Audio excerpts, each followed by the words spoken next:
Utahraptor is back for Jurassic World Evolution 3. I have the latest Dinosaur Showcase to share with you, showing the cute babies and a hidden detail I'm very excited about.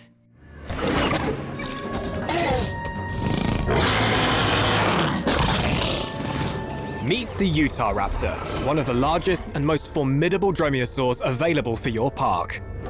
This agile predator is known for its powerful legs, sickle-shaped claws, and hunting intelligence, perfect for creating high-impact exhibits. Parental care is vital for Utahraptors.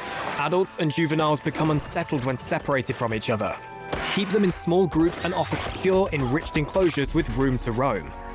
These are high-maintenance predators with high guest appeal. Fast, fierce, ferocious. The Utahraptor brings energy, spectacle, and drama to any successful park. Utahraptor is my favorite species in Jurassic World Evolution 2, and I have been antsy waiting for confirmation of its return in Jurassic World Evolution 3. So you can imagine my relief that Frontier put me out of my misery and picked it as the second dinosaur to showcase. With the first Dinosaur Showcase having been about the Lokiceratops, and now this one for Utahraptor, it seems they could be repeating the pattern they kept to for Jurassic World Evolution 2, where they alternated between showing new species and returning species.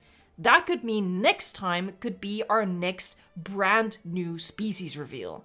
We also might be seeing a pattern emerging of them alternating between dinosaur showcases and feature focuses. So the next video they release might be a new feature focus with new information about a mechanic within our parks, like how the first one explained how breeding works in the park. To stay up to date on all the Jurassic World Evolution 3 news, subscribe to the channel. If you hit the bell, you are guaranteed not to miss out on anything.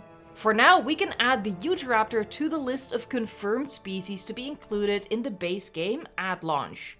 And I've put Sungaripterus and Argentinosaurus in a separate column of still dubious and to be confirmed, but especially Argentinosaurus is very likely based on the super secret footage I've seen, and fingers crossed that that will be the new species reveal we get with the next Dinosaur Showcase. But first, let's turn our attention back to my beloved, the Utahraptor. In my opinion, Frontier's Utahraptor is pretty much perfect, and it looks just how we're used to seeing it in Jurassic World Evolution 2, but now inhabiting the kind of epic enclosures it deserves, more about that later, and of course, with babies. We see a baby interact with one of its parents, we see two babies playing with each other, and we see an idle animation of a baby chasing his own tail. Two new social behaviors and a solo idle animation that we know every species will have to give the babies some personality to add to their cuteness. For the social interaction between the babies, I especially like just how expressive they are with the feathers on top of their heads, really giving them a bit of attitude as they play fight with each other. I think Frontier did a great job turning their perfect adult Utahraptor model, it's so beautiful, but turning that into a baby, striking a balance between cute, but also there's that hint, that promise there of the absolute menace it will grow up to be. I think these feathered raptor babies are a little bit older than the youngest age of the Velociraptor babies in Prehistoric Kingdom, which just go full cute chick. The Jurassic World Evolution 3 baby Utahraptors are already in their mini-murder era, although I doubt they'll be able to actively hunt anything given that they are quite small, although it would be cool if Frontier gave them the ability to hunt down the tiniest dinosaurs like Compsognathus. Or it would be extra awesome if they've given the Utahraptor babies the ability to pack hunt something bigger but defenseless, like the goats. Utahraptor as an adult doesn't pack hunt, at least not in the current game, but I think it would be really fitting for this intelligent predator to have infants who figure out that as long as they're still so small, they should work together to bring down prey. Or maybe Frontier programmed them in a way that once the adult hunts down a goat, the babies come running to eat from that kill as well, making the parents more responsible and caring. The voiceover does say that the parents and infants have a strong bond and that parental care is important. Let me know in a comment down below what you'd prefer. Looking at the habitat, I only see a goat feeder, so at the very least it looks like the baby Utahraptors won't need a meat feeder for their food. Speaking of the habitat, we also see the return of the ranger post.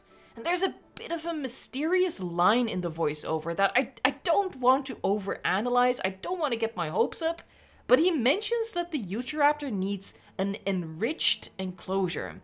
Keep them in small groups and offer secure, enriched enclosures with room to roam. When we talk about enrichment in zoos, we're talking toys and items that stimulate the animal, giving them something to do.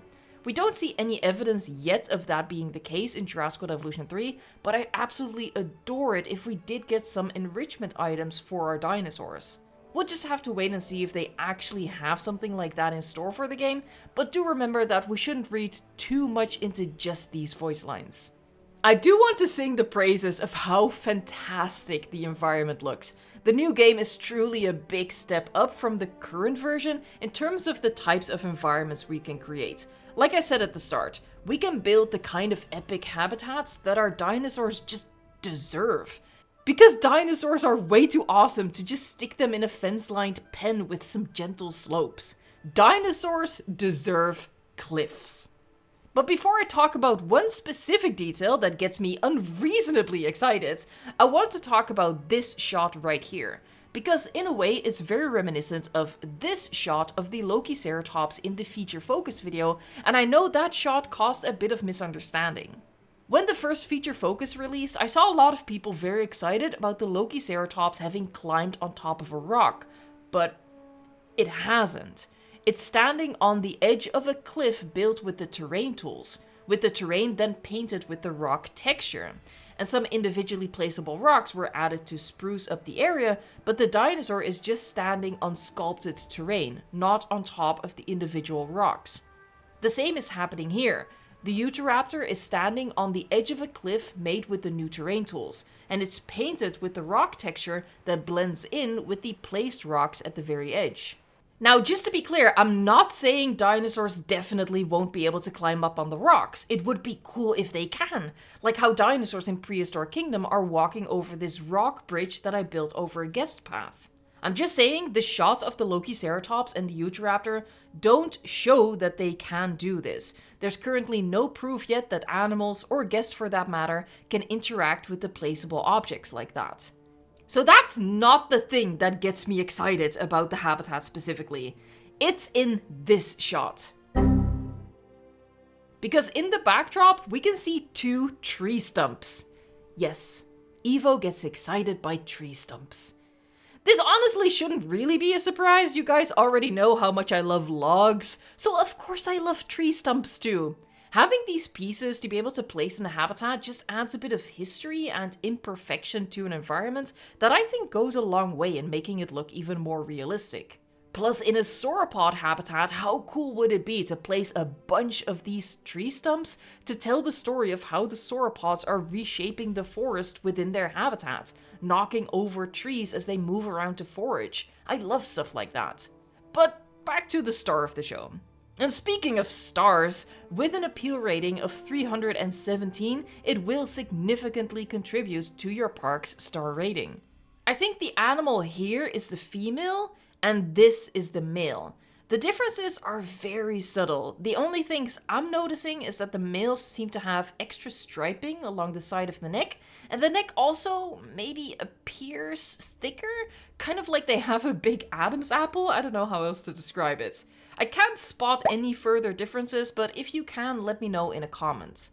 If it is just these two subtle differences, I'm definitely not mad at that. Like I've been saying, I think Frontier's Utahraptor is basically perfect, so I wouldn't want them to mess with that too much just for the sake of making the males different. Also, not every species should have pronounced sexual dimorphism because that's just not realistic. I will say I would have liked to see a bigger difference in the skin colorations. I've said this before, it seems like the skin system will work the same way as the current game, mixing a base color with a pattern color.